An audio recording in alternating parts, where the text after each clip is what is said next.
नमस्कार, मैं हूं पुष्पेंद्र पांडे और अक्षर एकेडमी में आपका स्वागत है।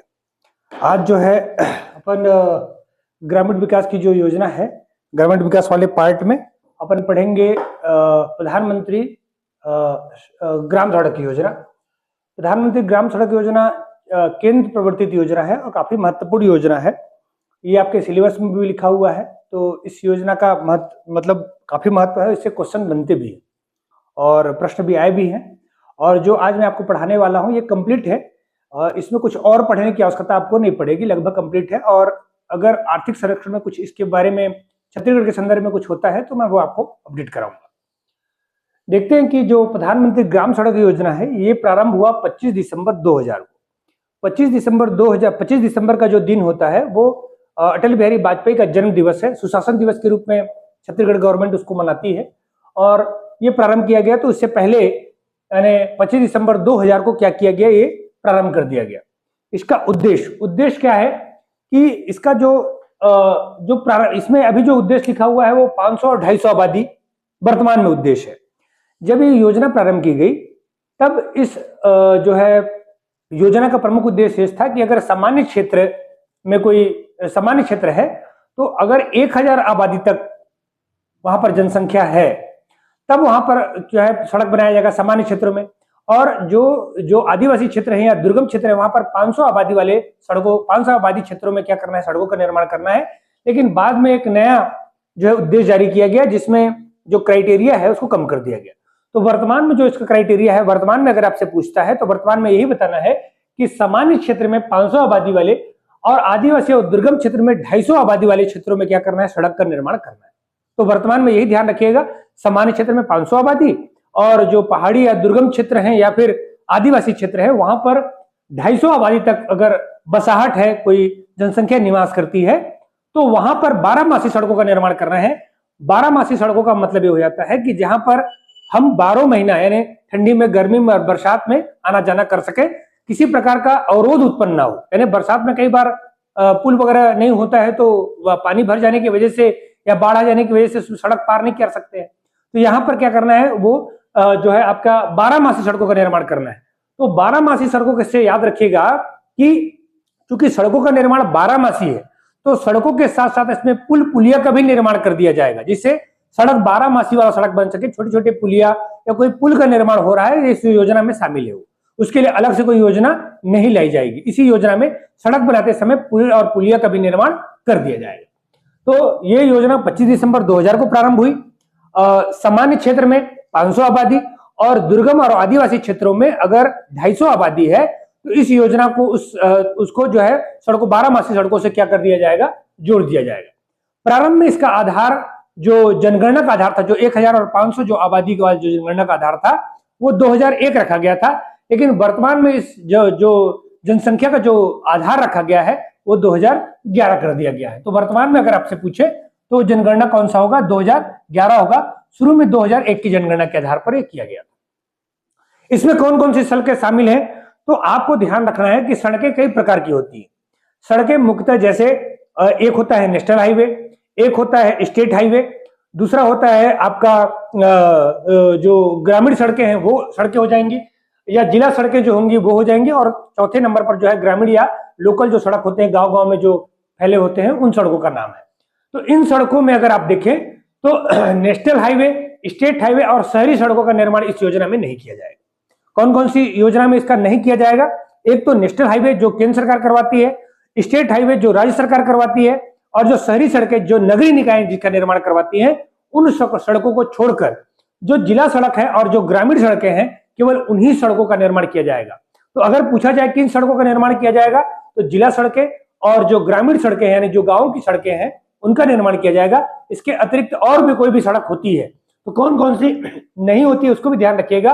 नेशनल हाईवे, स्टेट हाईवे और शहरी सड़कों का निर्माण इस योजना के अंतर्गत नहीं किया जाएगा।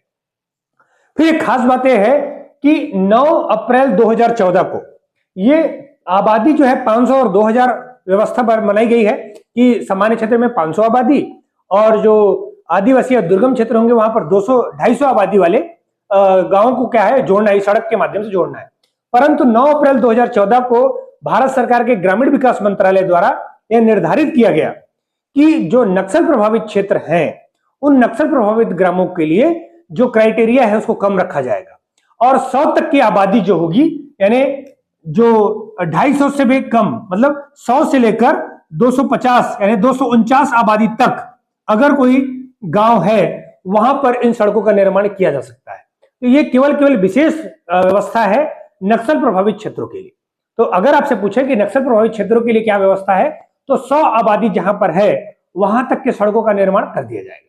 ठीक है, और ये हमारे छत्तीसगढ़ के जो बस्तर संभाग है उसके 7 जिले, जो बस्तर है, कोंडागांव है, नारायणपुर है, सुकमा है, इन 7 जिलों में 29 विकास खंडों में लागू कर दिया गया है।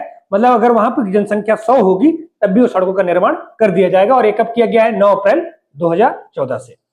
फिर जो सड़कों का निर्माण किया जाता है उन सड़कों के निर्माण के लिए भूमि की आवश्यकता पड़ती है, क्योंकि बिना सड़क भूमि के सड़क तो बनेंगे नहीं। तो ऐसे कंडीशन में भूमि कैसे प्राप्त की जाएगी? और भूमि जरूरी नहीं है कि हर बार सरकारी जमीन ही हो।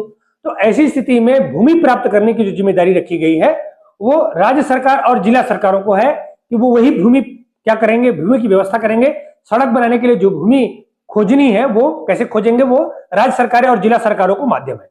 लेकिन इनके लिए क्राइटेरिया कैसे सड़क निर्माण कर सकते हैं वो, कि स्वैच्छिक दान की पहले कोशिश किया जाएगा कि स्वैच्छिक दान के माध्यम से भूमि आपका कलेक्शन किया जाएगा। यानी लोगों, जो जिला सरकार है या जो राज्य सरकारें हैं वो लोगों के पास जाएंगे और विकास कार्यों के लिए यानी सड़क निर्माण करने के लिए स्वैच्छिक रूप से यानी उनकी इच्छा से ही दान के रूप में भूमि प्राप्त करने के लिए क्या करेंगे, उनको प्रेरित करेंगे कि कोई दान करे और सड़क का निर्माण हो सके। यदि स्वैच्छिक दान के माध्यम से जमीन प्राप्त नहीं हो पाता है, ऐसी स्थिति में जमीनों का, भूमि का क्या किया जाएगा, अधिग्रहण किया जाएगा। और जो अधिग्रहण किया जाएगा उसके बदले में उन्हें मुआवजा मिलेगा, जो भूमि धारक होंगे उनको मुआवजा मिलेगा। ये मुआवजा जो देने का जो कार्य है वो केंद्र सरकार का, ये योजना किसकी है, केंद्र सरकार की है। तो मुआवजा देने का जो कार्य है वो केंद्र सरकार की जिम्मेदारी न होकर ये राज्य सरकारों की जिम्मेदारी होगी तो मुआवजा प्रदान करे। तो पहले नंबर पर ध्यान रखना है कि जो भूमि मतलब अगर भूमि अगर देना है, भूमि की व्यवस्था करनी है तो जिला सरकारों और राज्य सरकारों को करना है। राज्य सरकारों और जिला सरकारों को पहले प्राथमिकता के तौर पर यह कोशिश करना है कि वो जो भूमि है वो स्वैच्छिक दान के माध्यम से ग्राम वासियों से प्राप्त करें। अगर स्वैच्छिक दान नहीं होता है तो भूमि अधिग्रहण की जाएगी, उनसे लिया जाएगा और अधिग्रहण के बदले में उनको मुआवजा दिया जाएगा जो भी सरकार तय करे। और उस मुआवजा राशि का जो भुगतान होगा वो कौन करेगा, राज्य सरकार करेगी। ठीक है, ध्यान रहेगा। फिर जो भागीदारी है, केंद्र और राज्य की भागीदारी है, तो असल में जो भागीदारी है, प्रारंभ में जो इसकी भागीदारी थी, जब 2000 में ये योजना प्रारंभ हो रही थी उस समय 2015-16 से यानी सन 2000 से लेकर 2015-16 तक इसमें जो केंद्र की भागीदारी है 100% भागीदारी है। यानी सारा पैसा प्रधानमंत्री जो ग्राम सड़क योजना है इसमें 100% जो हिस्सेदारी हुआ करती थी वो केंद्र सरकार की हुआ करती थी, यानी सारा पैसा केंद्र सरकार ही देती थी। लेकिन 2015-16 से तय निर्धारित किया गया इसमें राज्यों की भी भागीदारी होनी चाहिए, यानी राज्य को भी पार्टिसिपेट करना होगा। तो 2015-16 से निर्धारित किया गया और वर्तमान में भी यही व्यवस्था है कि 60% हिस्सेदारी केंद्र सरकार की होगी और 40% हिस्सेदारी किसकी होगी, राज्य सरकार। यानी अगर 100 रुपए किसी रास्ते पर खर्च हो रहा है या 1 लाख रुपए खर्च हो रहा है तो उसमें 60% केंद्र सरकार देगी और 40% कौन देगा, राज्य सरकार। लेकिन पूर्वोत्तर क्षेत्रों के लिए निर्धारित किया गया है कि 90 और 10 का रेशियो होगा, यानी 90% जो धन होगा वो केंद्र सरकार देगी और 10% जो धन होगा वो राज्य सरकार देगी। कार्यावधि, अगर सड़क का निर्माण किया जाता है तो कितनी अवधि में सड़क निर्माण हो जाएगा, यानी कितने, कोई ठेकेदार है या जो कार्यान्वयन एजेंसियां हैं जो सड़क का निर्माण कर रही हैं वो कितने वक्त में सड़क का निर्माण कर देंगे, उनके लिए भी एक क्राइटेरिया है। वरना सालों साल सड़क का निर्माण होते रहता है, बहुत वक्त लग जाता है। तो ऐसी स्थिति में कार्यावधि कितना होगा, सामान्य सड़क है, सामान्य क्षेत्र में अगर सड़क का निर्माण हो रहा है तो उसके लिए निर्धारित किया गया है कि 9 माह के भीतर सड़कों का निर्माण पूर्ण कर लिया जाएगा। यानी पुल पुलिया के समय जो कुछ भी काम है 9 माह में उस सड़क का निर्माण कंप्लीट कर लिया जाएगा। लेकिन अगर एक से अधिक सड़क है, मतलब एक जो है आपका मुख्य मार्ग है, एक जो है उसमें क्या है, मुख्य मार्ग है और उनमें अन्य भी सड़कों का निर्माण किया जा रहा है, दूसरी सड़कों का भी निर्माण किया जा रहा है जो जोड़ने के लिए। तो इसके लिए कई, अगर एक से अधिक सड़कें हैं तो उसके लिए निर्धारित किया गया है कि 12 माह के भीतर उस सड़क का निर्माण, यानी 1 वर्ष के भीतर उस सड़क का निर्माण किया जाएगा। लेकिन यदि वो दुर्गम वाला इलाका वाला क्षेत्र है, पहाड़ी इलाका वाला क्षेत्र है, तो पहाड़ों को पहले काटना पड़ता है, गड्ढों को पाटना पड़ता है और भी बहुत सारे कार्य करने पड़ते हैं। तो अगर पहाड़ी सड़क है तो उसके लिए 18 माह का समय दिया गया है, और यदि आदिवासी जिले हैं या पिछड़े जिले हैं तो उनके लिए 24 माह का समय दिया है। इसको आपको क्या पूछ सकता है, सही जोड़ी में पूछ सकता है आपसे कि सामान्य सड़क 9 माह के लिए और एक से अधिक सड़क के लिए 12 माह का समय, पहाड़ी सड़क के लिए 18 माह का समय और आदिवासी पिछड़े जिलों के लिए 24 माह का समय दिया जाएगा। कब से? जिस दिन से वो आदेश जारी होगा, सड़क निर्माण का जब से आदेश जारी होगा उसी दिन से क्या किया जाएगा, ये जो काउंटिंग है वो प्रारंभ कर ली जाएगी। क्रियान्वयन कौन कर रहा है? तो मैं आपको बताऊं, ये ग्रामीण विकास की योजना है और ग्रामीण विकास का पार्ट भी पढ़ रहे हैं, तो इसमें जो केंद्र सरकार का ग्रामीण विकास मंत्रालय है वो इसमें पार्टिसिपेट करता है, यानी वो इसका क्रियान्वयन करवाता है। जबकि राज्य के अंतर देखा जाए अगर, तो ग्रामीण विकास स्वतंत्र विभाग मंत्रालय न होकर वो पंचायत के साथ है, पंचायत एवं ग्रामीण विकास विभाग द्वारा इसको संचालित किया जा रहा है। तो ये दोनों चीज ध्यान रखिएगा, केंद्र सरकार का ग्रामीण विकास मंत्रालय और राज्य सरकार का पंचायत एवं ग्रामीण विकास मंत्रालय।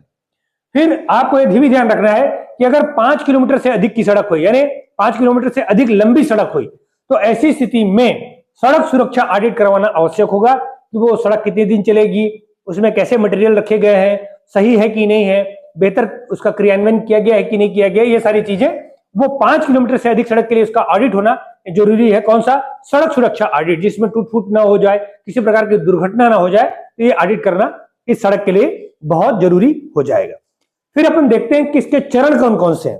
तो बेसिकली इसके अभी वर्तमान में चौथा चरण चल रहा है। तो अगर आपसे पूछे कि प्रधानमंत्री ग्राम सड़क योजना के कितने चरण हैं, तो इसमें 4 चरण हैं।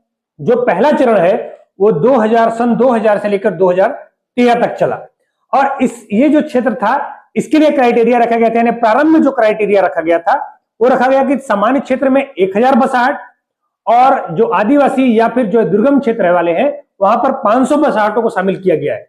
ये वाला संशोधित उद्देश्य है। पहला यही था कि जब ये योजना प्रारंभ की गई उस समय यही व्यवस्था बनाई गई थी कि अगर सामान्य क्षेत्र में है वहां पर 1000 आबादी वाले बसाहटों को, और जो दुर्गम क्षेत्र है या आदिवासी क्षेत्र है वहां पर 500 आबादी वाले क्षेत्रों को इसे सड़कों से 12 सड़कों से जोड़ना है। फिर बाद में इसको चेंज करके 500 और 250 कर दिया गया। तो जो प्रारंभिक चरण में अगर देखा जाए तो 1000 आबादी वाले, और जो पहाड़ी और आदिवासी क्षेत्र थे वहां से 500 आबादी वाले क्षेत्रों को क्या कर दिया गया, इसको कवर किया गया था। और इसमें जो हिस्सेदारी हुआ करती थी वो 100% हिस्सेदारी केंद्र सरकार करती थी, राज्य सरकारों की इसमें हिस्सेदारी नहीं थी।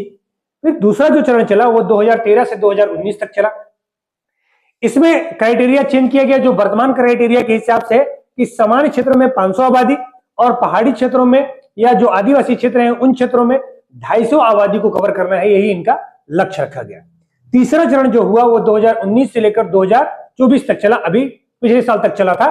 तो जो तीसरा चरण हुआ वो 18 दिसंबर 2019 को प्रारंभ हुआ, और इसमें तय किया गया कि इसमें मुख्य मार्गों का उन्नयन किएंगे। मुख्य मार्ग मतलब ये जो मेन वाला रास्ता है, ये सामान्य जो है ये सहायक रास्ते कहलाते हैं, जो संपर्क रास्ते या सहायक रास्ते कहलाते हैं ये वाले ऊपर वाले, और जो बीच वाला रास्ता है वो क्या कहलाता है, मुख्य मार्ग। तो तीसरे चरण में जो 2019 से लेकर 2024 तक जो चला उसमें केवल और केवल मुख्य मार्गों का उन्नयन करना था, यानी मेन वाले रास्ते को, क्योंकि बाकी सारे सड़क वहीं से जुड़ते हैं तो कनेक्टिविटी उसकी बढ़िया होनी चाहिए, मजबूत होना चाहिए, अच्छे क्वालिटी का होना चाहिए। तो इसके मेंटेनेंस और उन्नयन का कार्य सौंपा गया। फिर जो चौथा चरण चले ये 12 दिसंबर 2024, अभी कुछ दिन पहले ही प्रारंभ हुआ है, जो 2024 से लेकर 2028 तक चलेगा, इसको ध्यान रखिएगा। इसमें यह तय किया गया कि सभी मार्गों का उन्नयन किया जाएगा, यानी जितने भी मार्ग हैं, जितने भी संपर्क वाले मार्ग हैं, यानी छोटे छोटे जो रास्ते हैं जो मुख्य मार्गों से जुड़े हुए रास्ते हैं, ये मुख्य मार्ग है और इसे सहायक मार्ग है। तो सहायक मार्ग या संपर्क मार्गों से जो जुड़े हुए रास्ते हैं उनका भी क्या कर देना है, उन्नयन कर देना है। और इसका आधार रखा गया जनगणना 2011 कि अब जो होगा, क्योंकि अब पुरानी जनगणना हो गई है, तो नए जनगणना 2011 के आधार पर जो सबसे लेटेस्ट वाला है, क्योंकि 2021 में तो जनगणना हुआ नहीं, तो जनगणना 2011 के आधार पर तय किया गया कि उसी के आधार पर हम क्राइटेरिया करेंगे कि 500 आबादी और 250 आबादी में सड़क का निर्माण करना है। चौथा चरण जो है इसमें अभी वर्तमान में कैबिनेट द्वारा 62,500 किलोमीटर सड़कों की मंजूरी हो चुकी है। तो यह भी ध्यान रखना है आपको, ये सबसे लेटेस्ट डाटा है कि 62,500 किलोमीटर सड़कों की मंजूरी हो गई है, और उसके लिए 70,125 करोड़ रुपए 70,125 करोड़ रुपए क्या कर दिया गया, फंड को निर्धारित कर दिया गया। यानी 70,125 करोड़ रुपए में 62,500 किलोमीटर सड़कों का निर्माण कर लिया जाएगा। ठीक है, तो ये आपका प्रधानमंत्री ग्राम सड़क योजना है। कुछ और चीजें भी हैं, जैसे सड़क मानक का निर्धारण। जो प्रधानमंत्री ग्राम सड़क योजना है, इसके लिए एक जो है मानक बना चाहिए, एक स्टैंडर्ड होना चाहिए। उसके स्टैंडर्ड का निर्माण जो है वो IRC द्वारा किया जाता है, यानी इंडियन रोड जो कांग्रेस है, यानी भारतीय सड़क कांग्रेस जो है, जिसका गठन 1934 में अंग्रेजों के जमाने में किया गया था, इसके द्वारा ये मानक का निर्धारण किया जाता है। मगर उनका क्वालिटी चेक यानी कार्य की गुणवत्ता का जो चेकिंग है, निर्धारण है, वो कौन करता है? नारडा, NRRDA यानी national rural road development association, यानी राष्ट्रीय ग्रामीण सड़क विकास आपका जो है एजेंसी, इसके द्वारा, नारडा के द्वारा किया जाता है। ये कार्य की गुणवत्ता यानी ये लोग नारडा वाले ही जाकर क्या करते हैं? चेक करते हैं कि इसकी सड़क की क्वालिटी कैसी है, अच्छी क्वालिटी का बना है या नहीं बना है। ठीक है, और अगर सड़ककार ने यह भी एक तय किया है कि अगर सड़क संबंधी किसी प्रकार की शिकायत करना है, अगर आप शिकायत करना चाहते हैं, तो उसके लिए मेरी सड़क ऐप वो लॉन्च किया, सरकार ने लॉन्च किया है, उसमें जाकर हम क्या कर सकते हैं? इसमें शिकायत कर सकते हैं। तो ये कंप्लीट है किसका? प्रधानमंत्री ग्राम सड़क योजना। क्या क्या ध्यान रखना है? प्रारंभ हुआ 25 दिसंबर 2000 से। अभी वर्तमान में कैसे चल रहा है? तो सामान्य क्षेत्र में 500 आबादी और जो आदिवासी क्षेत्र है वहां पर 250 आबादी वाले क्षेत्रों में क्या किया गया? सड़क बनाया जाएगा। आधार प्रारंभ में 2001 रखा गया था, वर्तमान में 2011 की जनगणना के आधार पर रखा गया है। इसमें जिला और ग्रामीण सड़कों को रखा गया है। नेशनल हाईवे, स्टेट हाईवे और जो शहरी सड़कें हैं उनको इस योजना से बाहर रखा गया है। 9 अप्रैल को 2014 में नक्सल क्षेत्र में 100 आबादी वाले अगर भी क्षेत्र हैं, बसाहट है, वहां पर सड़क का निर्माण किया जाएगा, जिसमें छत्तीसगढ़ के 7 जिले के 29 विकास खंडों को शामिल कर लिया गया है। फिर ये जो भूमि प्राप्त करने की जो जिम्मेदारी होगी वो राज्य सरकार की होगी और जिला सरकारों की होगी। और शैक्षिक दान के माध्यम से, अगर शैक्षिक दान नहीं हो पाता है तो फिर अधिग्रहण किया जाएगा, और अधिग्रहण अगर किया जाता है तो मुआवजा का भुगतान राज्य सरकार करेगी। फिर भागीदारी केंद्र सरकार, प्रारंभ में भागीदारी 100% थी, वर्तमान में भागीदारी 60 और 40 का है, जबकि पूर्वोत्तर क्षेत्र में 90-10 का है। कार्यावधि एक सड़क के लिए 9 माह का है, एक से अधिक सड़क है तो 12 माह का, पहाड़ी सड़कों के लिए 18 माह का और पिछड़े और आदिवासी क्षेत्रों के सड़कों के लिए 24 माह का, क्रियान्वयन आदेश के बाद। फिर जो इसका क्रियान्वयन होता है ग्रामीण विकास मंत्रालय द्वारा किया जाता है, और राज्य के जो है पंचायत एवं ग्रामीण विकास विभाग द्वारा किया जाता है। अगर 5 किलोमीटर के अधिक सड़क का निर्माण होता है तो सड़क सुरक्षा ऑडिट का होना जरूरी है। इसके 4 चरण है। पहला चरण 2000 से 2013 तक सामान्य क्षेत्र में 1000 आबादी और जो दुर्गम और आदिवासी क्षेत्र है वहां पर 250 आबादी को कवर किया गया था। 100% हिस्सेदारी केंद्र सरकार की थी। दूसरा चरण 2013 से 2019 में सामान्य क्षेत्र में 500 आबादी और दुर्गम और आदिवासी क्षेत्रों में 250 आबादी कवर कर दिया गया। फिर तीसरा चरण जो है 2019 से लेकर 2024 तक ये मुख्य मार्गों का उन्नयन किया गया, और चौथा चरण सितंबर 2024 से प्रारंभ हुआ है, संपर्क मार्ग। इसको भी आपसे क्या पूछ सकता है? आपको सही जोड़ी में पूछ सकता है। तो प्रथम चरण में याद रखिएगा 1000 और 500 आबादी, दूसरे चरण में 500 और 250 आबादी, तीसरा चरण में मुख्य मार्गों का उन्नयन और चौथे चरण में संपर्क मार्गों का उन्नयन। जो चौथा चरण चल रहा है उसमें 6500 किलोमीटर सड़कों का निर्माण किया जाएगा। इसके लिए 70,125 करोड़ रुपए खर्च किए जाएंगे।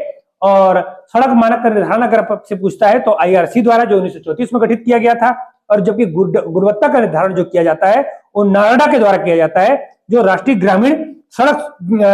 ग्रामीण सड़क विकास एजेंसी द्वारा किया जाता है। और शिकायत के लिए जो व्यवस्था बनाई गई है ऑनलाइन शिकायत के लिए, वो मेरी सड़क ऐप के माध्यम से शिकायत व्यवस्था बना सकते हैं। तो ये है आपका प्रधानमंत्री जो है ग्राम सड़क योजना, जो पूरी तरीके से कंप्लीट है। इससे बाहर कुछ भी नहीं पूछने वाला है, ये मेरी गारंटी। और ये पेपर के बाद ही आपको पता चल पाएगा, लेकिन इससे पुराने क्वेश्चन जब आप हल करेंगे तो सारे क्वेश्चन, एक एक पॉइंट, सारे क्वेश्चन आपसे बनेंगे भी, और जो आगे भी क्वेश्चन बनेंगे वो यहां से, इससे बाहर और कुछ नहीं आना है। जितना डेटा खोज कर मैं आपको बता रहा हूं, शायद ही कोई इतना डेटा आपको खोज कर बताए, पूरा डीपली पढ़ रहे हैं, और इससे बाहर कुछ भी नहीं आने वाला है, ये मेरी गारंटी। तो इसलिए जो वीडियो आपको, जो लगातार आप वीडियो देख रहे हैं, इसके प्रॉपर नोट्स बनाते चलिए, क्योंकि क्या पता कब वीडियो जैसे प्राइवेट हो जाए या बाद में ना देख पाए, तो वीडियो को सेव भी करें आप, और जो है इसके नोट्स बनाते चलें, जिससे रिवीजन में मदद मिले। वीडियो को एक से ज्यादा बार भी देखें, इससे आसानी से याद हो पाए। और अगर वीडियो अच्छा लग रहा हो आप लोगों को तो प्लीज इसको अधिक से अधिक सब्सक्राइब भी करें, और जो है अधिक से अधिक लोगों तक शेयर करें, ताकि अधिक से अधिक लोगों तक पहुंच सके।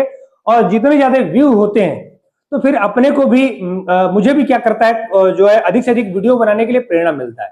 और अगर आप लोग शेयर ज्यादा नहीं हो पाएगा या ज्यादा नहीं कर पाएंगे तो प्रेरणा मुझे नहीं मिल पाती है। तो अच्छा लगेगा कि जब आप शेयर करेंगे तब मुझे ज्यादा अच्छा लगेगा और मैं और मेहनत से वीडियो और डेटा कलेक्शन करके आप तक उपलब्ध करा पाऊंगा। तो आज के लिए इतना ही, बहुत बहुत धन्यवाद।